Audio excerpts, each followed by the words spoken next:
प्रणाम, स्नेह, नमस्कार। हम अंबिका झा, जिला दरभंगा, गांव गोढ़ैला से अपने सब सुधी जन के बहुत बहुत स्वागत करैत छी। मैथिल विकास प्रतिष्ठानक द्वारा आयोजित विशेष संवाद में आइ हम बात करबनि मुख्य विशेष पैघ कार्यकर्ता के रूप में माननीय श्री अशोक चौधरी जी से। तो हिनकर परिचय जानऽ के लेल चलू हम सब मिलकर एक वीडियो देखै छी। तो रोशन जी वीडियो प्ले कीजिए।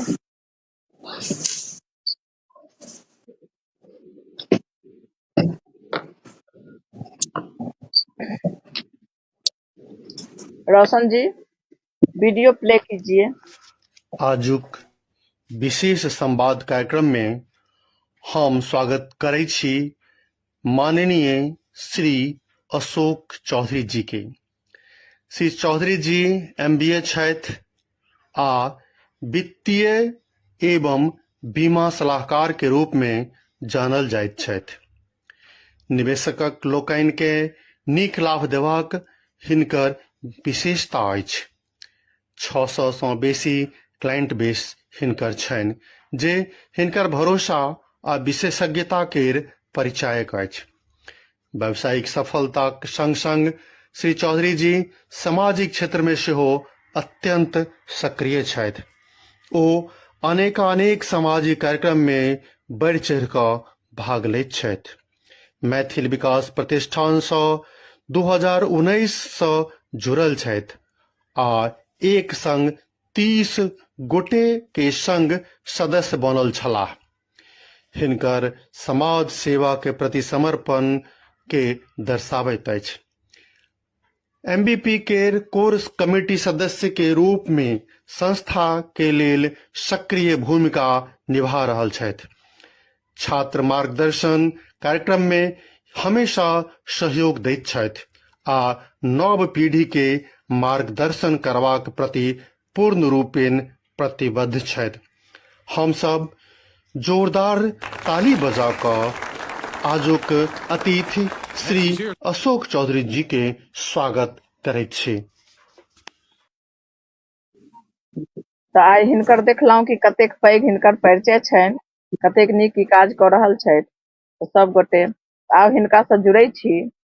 तो अशोक जी अहाँ के बहुत बहुत स्वागत अछि मैथिल विकास प्रतिष्ठानक एहि मंच पर में, जतऽ हमरा और अहाँ के जे छथि से पूरा मैथिल समाज के साथ साथ पूरा देश के लोग देखै छथि, सुनै छथि और अहाँ से अवगत भऽ रहल छथि। तो सबसे पहिने अहाँ जे छै से अपन व्यक्तिगत जे छै से प्रारंभिक शिक्षा दीक्षा के बारे में बताओ कि अहाँ कतऽ से आगा बढ़लहुँ, कतऽ से पढ़लहुँ और कतऽ से अहाँ के प्रेरणा भेटल। बहुत बहुत स्वागत है। सबसे पहले अपने के प्रणाम।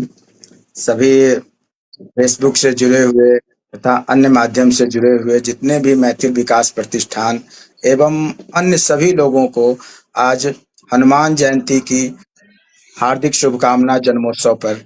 साथ में मैथिल विकास प्रतिष्ठान के जितने भी लोग हैं जो अन्य रूप से जुड़े हुए हैं, उन सभी लोगों को मेरा सादर अभिवादन। मेरा सबसे पहले परिचय बताऊं कि मैं थोड़ा हिंदी मिक्स हो जाती है, मैं मैथिली में प्रयास करूंगा बोलने का। कि हमर घर भेल सीतामढ़ी में बाजपट्टी ब्लॉक बाजितपुर, वहां से हमार जन्म भेल और वही के बाद हमर पिताजी रहत शिक्षक, दादाजी जी भी शिक्षक रहत। तो पिताजी सरकारी सेवा में, उस समय एक ही डिस्ट्रिक्ट रहे सीतामढ़ी, मुजफ्फरपुर और वैशाली। तो मुजफ्फरपुर में मोतीपुर के निकट एक थतिया गांव छे, वहां पे शिक्षक रह सरकारी। तो हमर प्रारंभिक शिक्षा भेल थतिया में। वही के बाद हम आगे ली नेशनल स्कॉलरशिप मिलल, तो वही के क्रम में हम माध्यमिक शिक्षा हमर पुपरी LM हाई स्कूल से भेल, जो कि सीतामढ़ी ब्लॉक में, तो सीतामढ़ी डिस्ट्रिक्ट में पुपरी ब्लॉक में छे। वही के बाद हमर की भेल कि पिताजी मुजफ्फरपुर में रहत, तो हम चलिए लिए हायर सेकेंडरी एवं ग्रेजुएशन के पढ़ाई के लिए मुजफ्फरपुर बिहार यूनिवर्सिटी में आ गेली और वहां पर से हम फिजिक्स ऑनर्स कैली और फिजिक्स ऑनर्स कैला के बाद हम फिर बाहर में आ गेली मुंबई में। यहाँ आकर के हम diploma in marketing and sales कैली। डिप्लोमा मार्केटिंग सेल्स के बाद master in marketing management Mumbai University से हम कंप्लीट कर लिए।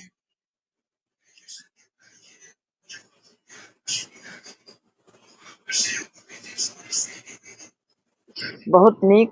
अहाँ मतलब स्कॉलरशिप प्राप्त केने छी, यानी कि मेधावी छात्र रहल रहौं और अखनो जे छै से बड़का पैघ काज कऽ रहल छी। बहुत नीक बात अइ, बहुत बढ़िया लागल हमरा। अहाँ जे छै से 2019 में सुनलहुँ हम कि अहाँ जे छै से MBT से जुड़लहुँ, तऽ अहाँके की कारण छल जे अहाँ ओहिके प्रति जे छै से अथी भेलहुँ, जागृत भेल, अहाँके मोन केलक जे अपन व्यस्त जीवन में से हम समय निकालि कऽ MBT से जुड़ू, और जुड़ला के बाद अहाँ जे छै से समाज के लेल जे समर्पित काज केलहुँ, ताहिसँ अहाँ केना समय निकाललहुँ? दुनू तालमेल बैसेनाइ तऽ आइ के तारीख में सब एकेटा बात कहै छथिन कि वक्त नहीं अछि, समय नहीं अछि, तऽ अहाँ केना समय निकाललहुँ और केना तालमेल बैसेलहुँ?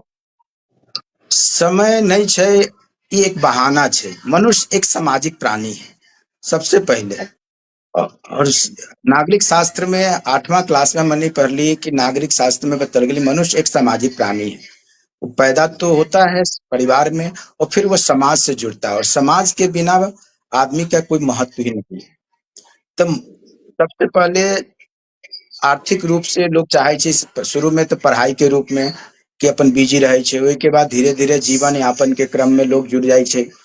ओहि जीवन यापन में जुड़े पारिवारिक रूप से मजबूत होए के चाहे छे, आर्थिक रूप से।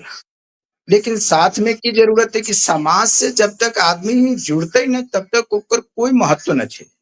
समाज बहुत बड़ा माध्यम छे लोग के मानसिक रूप से आर्थिक रूप से मजबूत होए के लिए। और समाज में जब तक जुड़ते तभी जुड़ते जब समाज में अपने योगदान देवे। तो हमरा यही कार्यक्रम में शुरू से हम जुड़ल रही। अन्य सब कार्यक्रम में जैसे कि सामाजिक सेवा में हमार हाई स्कूल से ही रहे कार्यक्रम, कोई न कोई रूप में हम जुड़ते रहे। RSS के रूप में, अन्य NSS के रूप में, NCC के रूप में। तो वो भावना गांधी पीस फाउंडेशन से भी जुड़ल रहे दिल्ली, जो एक बहुत बड़ी NGO है। धीरे धीरे छात्र राजनीति में अली तो वो में हम काफी सक्रिय रहे बिहार यूनिवर्सिटी में। तो शुरू से हमार ये मतलब एक रहे कि समाज से और अदर किसी न कहीं कोई रूप में हम जुड़ल रहे पढ़ाई लिखाई के समय से ही। बाद में जब हम आर्थिक जीवन यापन के रूप में यहाँ अली तो कार्यक्रम करते हुए वही में से समय निकालिए और समय निकाल के समाज के लिए कुछ न कुछ करते रहिए। और ऑटोमेटिकली की भेले कि अभ्यास के रूप में आदमी के परिवर्तित होए लगले हो और लोग अपने आप उनसे जुड़े चल गए, अपन इंटरेस्ट भी हो गए। बहुत नीक। अहाँ ई बात सही कहलिए कि समाज में जुड़ला से जे छै से हुनकर जे छै से अपन ज्ञान और अनुभव के साथ साथ हुनकर जे छै से मुख्य कर्तव्य जे छनि से वो पूरा भऽ रहल छै। बहुत नीक बात छै, जुड़ऽ के चाही। तऽ अहाँ जे छै से एकटा वित्तीय बीमा सलाहकार के रूप में अपन की सुझाव देबऽ चाहब नव पीढ़ी के लेल? सबसे पहले आदमी अभी समय के हिसाब से चलना जरूरी है। पहले की रहे कि उत्तम खेती, मध्यम बान, निर्घिन सेवा, भीख निदान, जो हमारे बाबा के कहथिन। लेकिन समय परिवर्तित भ गए। अब खेती जो भले पहले हमनी के मुख्य स्रोत रहे, तो आदमी सबसे पहले कहीं नौकरी करे छा हो, ई का करे छा, खेती करे से मजबूत रहा। लेकिन अब समय के हिसाब से परिवर्तित भेले और परिवार जो भेले से संयुक्त परिवार से धीरे धीरे एकल परिवार में आ गए। और धीरे धीरे जैसे जैसे आर्थिक उन्नति भेले वैसे वैसे और भी अन्य रूप में आर्थिक उन्नति के साथ साथ घटनाएं घटित हो चल गए। क्योंकि जब उन्नति हो ना साथ में आपदा भी अबै छै और जब एकल परिवार हो तो ओकरा ज्यादा परेशानी हो।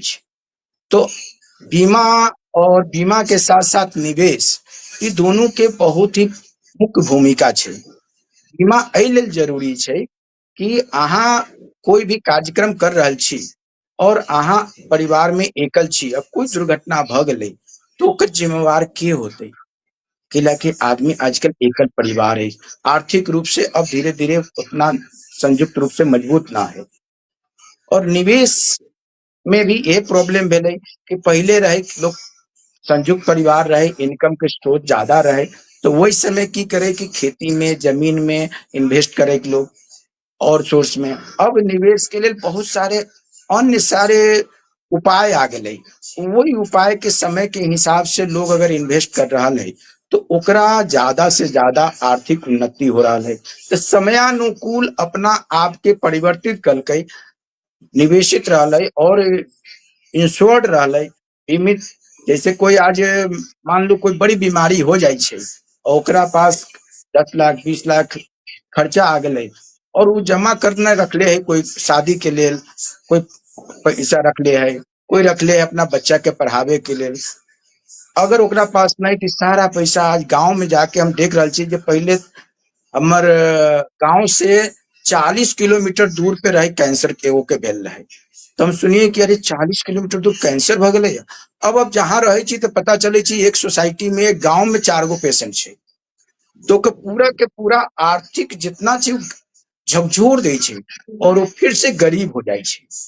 ओकरा पता न चले छे कि हम कहाँ से अलिए और कहाँ चल गेली, फिर पूरा आर्थिक पतन हो जाए छे ओकर। अगर वहे परिवार या आदमी कम से कम अगर मेडिकल इंश्योरेंस, लाइफ इंश्योरेंस ये सब लेके रखते तो ओकरा ये सब जे विपदा आवे छे ओहि में काम कर सके छे, ओकरा फायदा कर सके छे।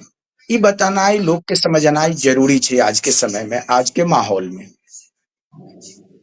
बिल्कुल बिल्कुल, अहाँ के हिसाब से जे अहाँ कहलिए बहुत नीक बात। अहाँ समझलिए कि आबा वाला विपत्ति के जे छै से झेल सकै छै अगर वो बीमा करेने रहता तो उनका बहुत सहयोग भेटतन और ओइके लेल पहिने से तैयार रहता। बहुत नीक अहाँ के सुझाव अछि, बहुत बढ़िया।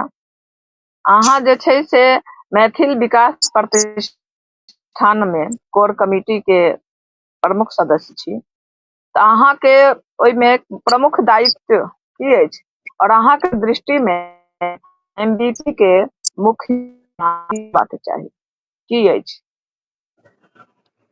मैथिल विकास प्रतिष्ठान के अन्य मेंबर से हम पहले से जुड़ल रहे। जब इस संस्था के शुरुआत भेले 2019 में, आमोद जी, डॉक्टर साहब, पंडित जी और भी कुछ गण्यमान्य लोग ऐलन, तो हम कहली कि हम तो वैसे पहले सामाजिक रूप से काफी जुड़ल रही और सोशली किसी न किसी रूप में, कोनो न कोनो रूप में हम अन्य संगठन से जुड़ल रही पहले। तो वैलन हमरा पास तब बहुत अच्छा लागल कि समाज के उत्थान के लेल ई केवल संस्था छपाक के रूप में काम न करे जा रहा छे। छपाक एक हम बड़ा मतलब ऐसा वर्ड यूज कर रहा छी जे कि आज के दिन में ज्यादा चल रहा है कि पहले मीडिया में, पेपर में फोटो खिंचवाऊ और एक्चुअल में काम करे जा रहा है, जेकर उद्देश्य छे कि सामाजिक रूप से, आर्थिक रूप से, शिक्षण के रूप में या कोई अन्य कल्चरल प्रोग्राम है, सांस्कृतिक प्रोग्राम है, ओकरा सही रूप में समाज से जोड़ल और बढ़ावल जाए। तो बहुत अच्छा लागल लोग ऐलन। तो शुरुआती समय में ही हम कहली न बेधड़क अपने के जे होते हम अपना तरफ से हम लोग के जोड़बे, सहयोग करबे। और वो हमरा प्रेरित कहलक कि चलू हम 5 गो ऑर्गेनाइजेशन से और पहले ये एनजीओ से जुड़ल छी, ई एगो ऑर्गेनाइजेशन और अच्छा काम कर रहे जा रहा छे, अहू के हम सहयोग करम और अहू से हम जुड़म। ई उत्प्रेरणा दिलकै, जै के कारण हम विशेष रूप से जुड़ली। बहुत नीक बात अछि कि अहाँ समर्पित भाव से जे छै से मैथिल विकास प्रतिष्ठान में ओइके और उत्थान पर लो जाए के लेल सामाजिक दृष्टि में प्रगति के लेल अहाँ जुड़लहुँ और विशेष कार्य कऽ रहल छी से तऽ देखऽ में आबि रहल अछि। मिथिला भवन के निर्माण के लेल अहाँ कतेक पैघ उपलब्धि मानै छी और अहाँ के हिसाब से एकर उपयोग मिथिला समाज के लेल कोना होबाक चाही? मिथिला भवन एक बहुत बड़ी उपलब्धि है। आई हम जब बॉम्बे में अली तो जहां जहां जाई तो सबसे पहले देखिए मारवाड़ी भवन, माहेश्वरी सदन, अ, राजस्थान भवन, विभिन्न विभिन्न सामाजिक रूप से या अन्य क्षेत्र के रूप में भवन बनल है, जैमे कि ओकर सांस्कृतिक कार्यक्रम हो रहा है, जैमे कि ओकर बच्चा आवे छै तो ओकरा रहे सहे के व्यवस्था है कि कोई न कोई कारण से आदमी बीमार पड़े छै तो सबसे पहले महानगर के तरफ भगे छै, ओकरा रहे सहे के व्यवस्था न है। तो वो एक प्रेरणा दिलकै कि मिथिला भवन अगर होते तो मिथिला के लोग जे आते तो ओकरा लेल एटलीस्ट जो कार्यक्रम हो रहा है अपन हम भाड़ा पे ले छी, कहीं पे कुछ पहचान खोजे के पड़ैया तो एटलीस्ट हमर सांस्कृतिक कार्यक्रम हो या बच्चे लोगों के उन्मुख कोई करियर गाइडेंस हो या कोई अन्य रूप में भी कोई व्यवस्था करे के होए तो ओई के लेल एक निश्चित स्थानक होए के चाहिए। और वो एक स्थान जब मिले छै तो ज्यादा से ज्यादा हम समाज के लेल अपना अपना क्षेत्र के लेल अपना लोक के लेल सोचे छी कि हम और बेहतर रूप से काम करी और यही दिशा में एक एक बेहतर कार्यक्रम छै और बेहतर मिसाल कायम करते अपना लेल, अपना समाज के लेल, अपना लोगों के लेल।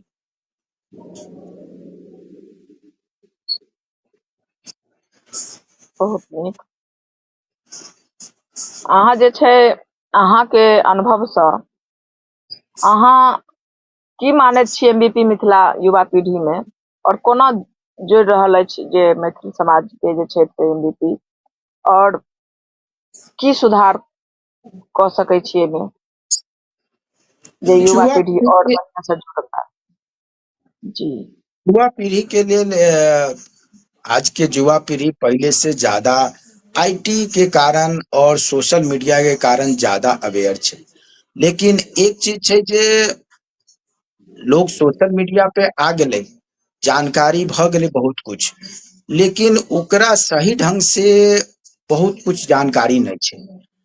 की न जानकारी छै कि आधा अधूरा जानकारी होइ छै और समझे छै कि हमरा बहुत कुछ ज्ञान छै तो ओकरा बहुत कुछ के ज्ञान के जे एक माइंड में जे हो गेल छै वो एगो प्रॉब्लम छै और वही प्रॉब्लम के जब तक अहाँ के अनुभवी आदमी ओकरा गाइडेंस न देते तो भटके के चांसेस ज्यादा रहे छै। ओकरा लेल कोई न कोई रूप में एक गाइडेंस की जरूरत है, चाहे वो निवेश के रूप में हो, व्यवसाय के रूप में हो या कोई न कोई बिजनेस करे के रूप में हो या कोई न कोई पढ़ाई के रूप में हो। ज्यादा से ज्यादा आजकल के बच्चा सोशल मीडिया पे है, ओकरा कम करे के जरूरत है। ओहिमे माता पिता के जरूरत है, ओहिमे अपन मार्गदर्शन के जरूरत है, साथ में अन्य जे लोग छथिन उनको सहयोग के जरूरत पड़े छै और देवे के चाहिए।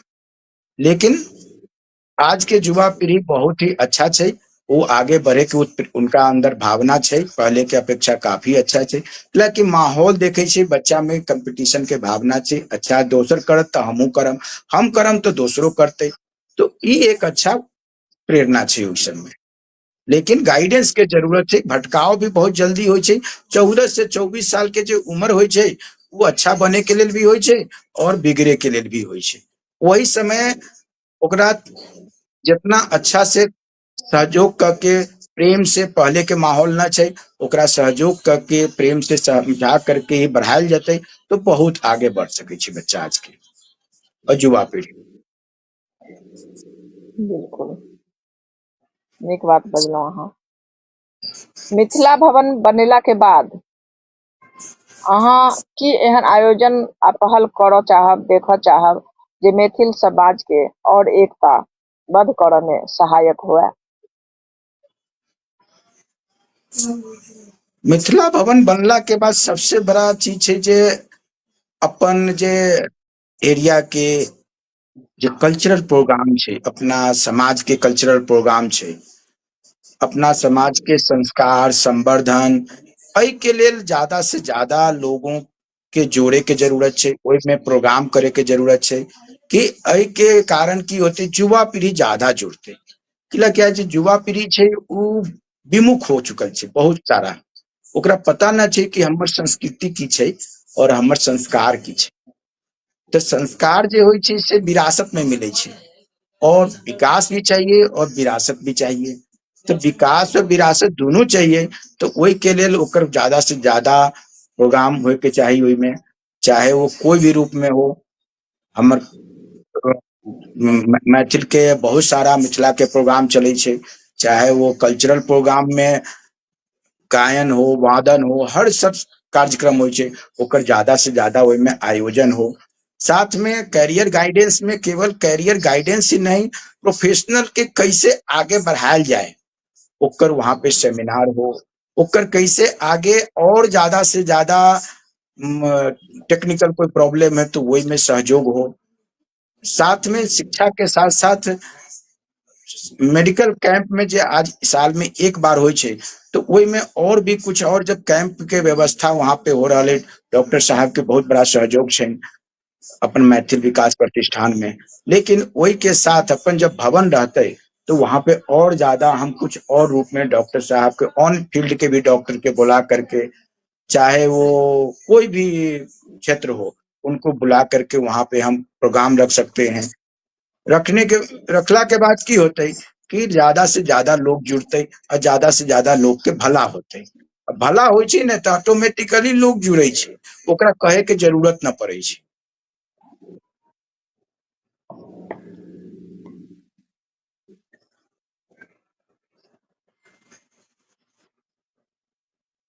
Oh, yeah.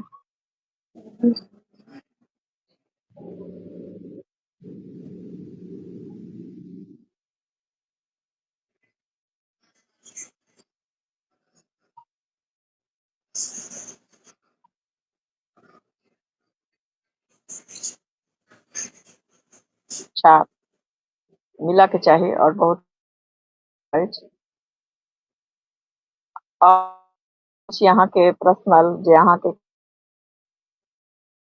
अहाँ के जे छै से सबसे पैघ चुनौती रहैया प्रमुख, यहाँ जे छै से बेसी क्लाइंट बन 100 से बेसी, तो अहाँ ई चुनौती के कोना के पार केलहुँ? देखो, जब हम पहले हम जॉब में रही, जॉब में हमर काम रहे कि लोग से काम करवावे। जब चाहे वो एफएमसीजी लाइन में डाबर कंपनी हो या बजाज एलियांज हो या केविन केयर हो, वहां से सीखला के बाद एक चीज देखली कि लोग के जब वहां कंपनी क्लाइंट बना सके छे हमरा थ्रू, तो हमर यहाँ अपन हमर शुरुए से उद्देश्य रहे कि हम अपन बिजनेस करी, और बिजनेस करी तो हम आगे बढ़ी और लोग के समाज के भला करी। तब एक बिजनेस में की होई छे कि बहुत तरह के लोग के सहयोग चाहिए, और सबसे बड़ा चीज है जो इथिक्स। इथिक्स अगर ना चाहिए बिजनेस में ना, तो बिजनेस ज्यादा दिन सक्सेस ना हो।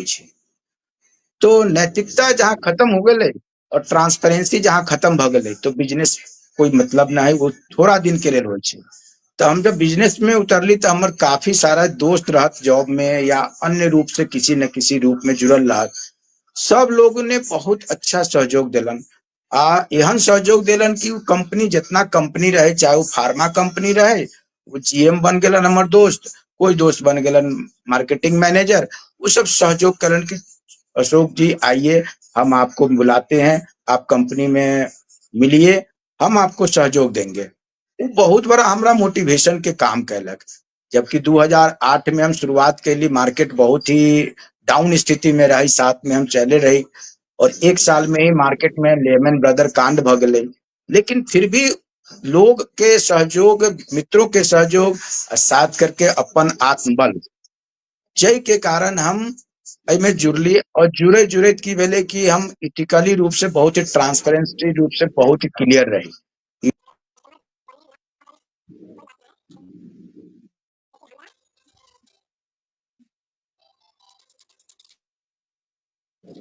हमरा आगे में काम करते रहे के ऐसे की भेले, जब हम क्लियर रहिए तो लोग के अच्छा लगले, लोग कहे लगले अपने कि अपने के आगे बढ़ायल जाओ, और के कारण रेफरेंस मिले चल गए, कॉर्पोरेट क्लाइंट बने चल गए।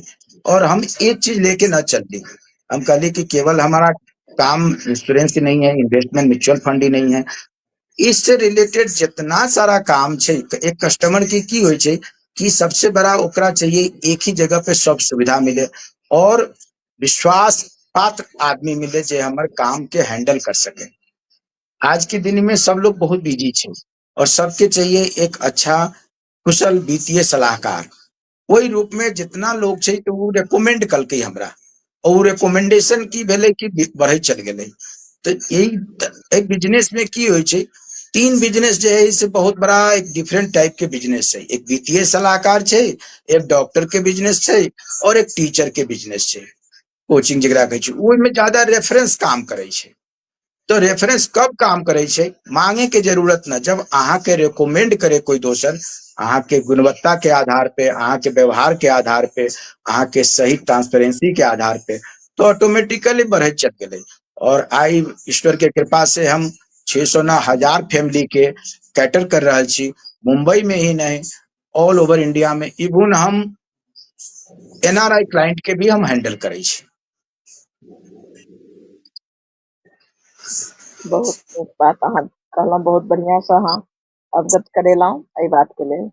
और जे छै से लास्ट में जे छै से आखिर में अहाँ जे छै से की संदेश है मिथिला समाज के देबऽ चाहब, विशेष कर युवा स्त्री सबके, अपन माँ बहन के, महिला समाज के, अहाँ के तरफ से की संदेश होबाक चाहिए मैथिल समाज के लेल? आज के मैथिल समाज और मिथिला समाज जे छै से पहले के अपेक्षा बहुत आगे अच्छा छै। ओकरा ज्यादा कोई ज्यादा आज के युवा के बतावे के जरूरत नहीं, फुले माइंड से काम करे। सबसे पहले पढ़ाई जरूरी है। एक कहावत है, जब तक बौद्धिक विकास न होते तब तक वो आगे न बढ़ते। पहले पहले की रही उतना जरूरत, सब दिन रही जरूरत, लेकिन उतना ना। आज के दिन में युवा पीढ़ी के पहले सबसे पहले शिक्षा पे जोर देवे के चाहिए। शास्त्र है तभी कुछ भी है, तो शास्त्र पे मतलब कि शिक्षा पे जोर देवे के चाहिए। वही के बाद ओकरा फ्री कर देवे के चाहिए। इंटरेस्ट के में छो, बिजनेस में छो, ये अहाँ के व्यवसाय में छे, या कोई और भी प्रोफेशनल बहुत सारा कोर्स है कोई में छे। तो ये हम देख रहे छी युवा आज के खुद से पहले दबाव रहे माता पिता के कि नहीं डॉक्टर बेटा बनना चाहिए, डॉक्टर इंजीनियर बनना चाहिए। आज के युवा पीढ़ी सीए बन रहा है, जो बहुत कम बिहार में मिथिला में अपना देखे के मिले। कॉस्ट अकाउंट बन रहा है, सीए बन रहा है, एमबीए में जा रहा है। अन्य प्रशासनिक सेवा में तो शुरू से रहे, तो अन्य प्रशासनिक सेवा के साथ साथ अब अन्य प्रोफेशनल सर्विसेज में, व्यवसाय में आवे के ज्यादा जरूरत है। व्यवसाय में आवे के जरूरत है, कि अब नौकरी जे छै ना, नौकरी जे छै से सीमित हो जा रहा है।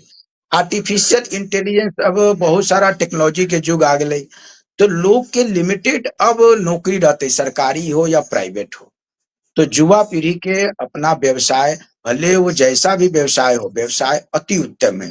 पहले कही उत्तम खेती मध्यम मान, अब हम कहे छी पहले व्यवसाय ओइ के बाद ही कोई चीज। तो समाज के युवा पीढ़ी के ये एक दायित्व है कि स्टार्टअप के जमाना, आज कोई पहले स्टार्टअप सुनैत न रहले है, लेकिन आज स्टार्टअप छै। आज कितना यूनिकॉर्न बन गए, ये कहाँ से बनले? ये युवे पीढ़ी बनलकै ना। तो ये युवा पीढ़ी के लेल एक बहुत बड़ा जरूरत छै। और वही के साथ साथ अहाँ नियोक्ता बने छी, अहाँ केवल रोजगार के लिए जान रहे छी, अहाँ कितना के रोजगार देवे के भावना रखे छी। और जब रोजगार देवे के भावना रखबे और नियोक्ता बनबे अहाँ, तो ओकर एक अलग ही आत्मिक शुद्धि होइ छै, आत्मिक आनंद अबै छै। और हम कहबे कि आज के युवा पीढ़ी ज्यादा से ज्यादा नियोक्ता बने, और नियोक्ता बनला के बाद ज्यादा से ज्यादा रोजगार के सृजन करो। सृजन कैला के साथ आर्थिक उन्नति होते, आर्थिक उन्नति होते तो सामाजिक उन्नति होते, सामाजिक उन्नति होते तो देश के उन्नति होते, मिथिला के उन्नति होते, सबके उन्नति होते, एक के साथ साथ सबके भला होते। बहुत नीक बात जी। सबसे पहला बात जे छै अहाँ जे कहलहुँ से मन के छू गेल कि सिर्फ रोजगार पाबऽ के नहीं, रोजगार देबहो के कोशिश करबा के चाहिए। और जिनका में ई सामर्थ्य भ गेलनि, ई हुनर भ गेलनि कि ओ दऽ सकै छथिन व्यवसाय, ओ रोजगार दऽ सकै छथिन, ओ समाज के लेल बहुत बढ़िया उपलब्धि हैत और प्लस पॉइंट रहत कि समाज में जे छै से हुनका वजह से नीक काज होबाक चाही कराव के लेल। और ई युवा सबके लेल बहुत नीक पैघ बात भेलनि कि कखनो जे छै से ककरो काज देनाइ और ककरो से लेनाइ में कतेक फर्क होइए। बहुत नीक अहाँ बात बतेलहुँ, बहुत बढ़िया लागल अहाँके साथ संवाद कऽ कऽ। और फिर जे छै से फेर से भेटब और मैथिल विकास संस्थान के जतेक प्रतिष्ठान के जतेक जे अपन श्रोता सब छनि ओ जरूर संतुष्ट भेल हेता अहाँके साथ वार्तालाप सुनि कऽ। तऽ जय मैथिल जय मिथिला सबके प्रणाम करै छी और सबसे आग्रह करै छी जे सब गोटे जे छै से अपन मैथिल विकास प्रतिष्ठान के साथ जुड़ल रहू और हिनका मैथिल विकास के जे छै से मिथिला समाज के बढ़ाबऽ में जे छै से अहाँ सब सहयोग केने रहू। तऽ फेर भेटब। अहाँ सबके बहुत बहुत धन्यवाद और स्वागत है।